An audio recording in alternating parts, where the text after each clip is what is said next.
বন্ধুরা, আজকে আমি কচুলতি দিয়ে চিংড়ি মাছের রেসিপি করে দেখাবো। তেল গরম হয়ে গেছে, চিংড়ি মাছ দিয়ে দিয়েছি। এখন একটু নাড়িয়ে নেব, বেশি ভাজবো না। ওই তেলে পেঁয়াজটা দিয়ে দিলাম।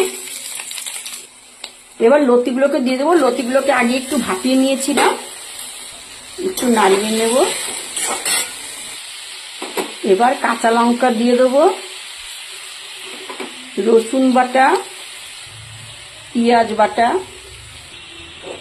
অল্প লঙ্কার গুঁড়ো, হলুদ গুঁড়ো, এবার আন্দাজ মতো নুন। এবার নাড়িয়ে নেব, সব কিছুটাকে মিশিয়ে নিলাম। এবার চিংড়ি মাছটা দিয়ে নাড়িয়ে নেব, একটু নাড়িয়ে নিলাম।